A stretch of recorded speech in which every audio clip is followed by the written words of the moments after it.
Bienvenue pour votre dose quotidienne d'actu football ultra rapide. Le directeur général de la Juventus, Claudio Comolli, a pris la parole pour éteindre les rumeurs de tension avec le PSG.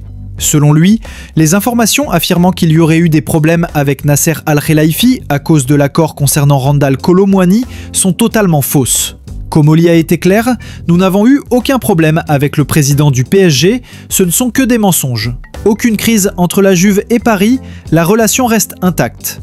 Nottingham Forest veut redevenir grand et Ange Postecoglou vient de lancer un énorme avertissement à toute la Première Ligue.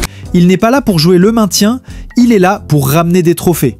Ange Postecoglou, c'est un entraîneur qui a déjà tout gagné partout où il est passé, en Australie, au Japon et avec le Celtic en Écosse. Sa marque de fabrique, un football offensif, spectaculaire et surtout gagnant. La déclaration choc, écoutez bien ce qu'il a dit. J'ai déjà dit que je voulais gagner des trophées. C'est ce que j'ai fait toute ma carrière et c'est ce que je ferai ici à Nottingham Forest. Des mots forts qui résonnent dans un club mythique, double champion d'Europe à la fin des années 70, mais qui n'a plus rien remporté depuis des décennies. Postecoglou ne se cache pas, il veut transformer Nottingham Forest en équipe ambitieuse, capable de rivaliser avec les gros. Mais est-ce possible dans une première ligue dominée par Manchester City, Liverpool, Arsenal ou Chelsea ? Une chose est sûre, son arrivée apporte un souffle d'espoir et d'enthousiasme aux supporters. Le FC Barcelone vient d'annoncer officiellement que Thiago Alcantara intègre le staff technique de Hansi Flick. Formé à la Masia, Thiago est considéré comme l'un des milieux les plus élégants sortis de l'académie catalane. Après son départ en 2013 pour le Bayern Munich, il a brillé en Allemagne puis en Angleterre, notamment avec Liverpool où il a terminé sa carrière de joueur. Thiago ne vient pas pour faire de la figuration, il sera un adjoint direct dans le staff de Flick. Sa connaissance du jeu de position, héritée de Guardiola et de son passage au Barça, est un atout énorme pour un entraîneur comme Flick qui veut imposer un jeu collectif intense et organisé. De plus, Thiago parle plusieurs langues et connaît déjà la philosophie de travail de Flick après l'avoir croisé en Bundesliga.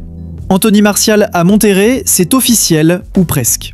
L'attaquant français a trouvé un accord avec Rayados de Monterrey.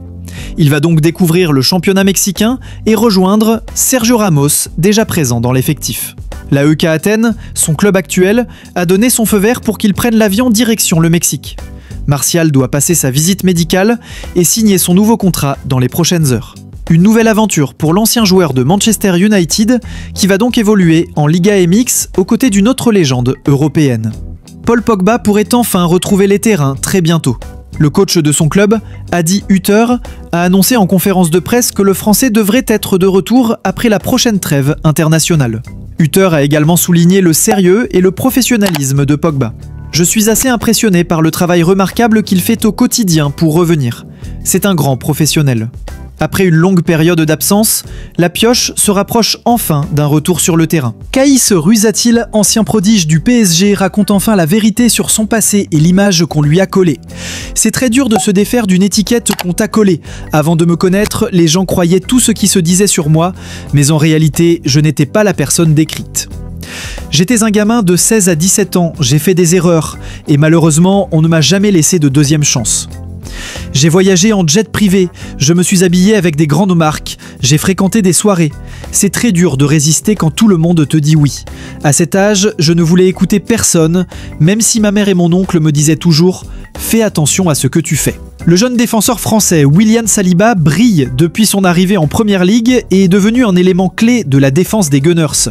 Selon les dernières infos de Foot Mercato, Arsenal aurait proposé à Saliba une prolongation de contrat de 5 ans. Un signe fort, le club londonien veut absolument le garder pour les années à venir. Si cette prolongation se confirme, Saliba restera un pilier de la défense d'Arsenal, prêt à continuer d'impressionner en Première Ligue et sur la scène européenne.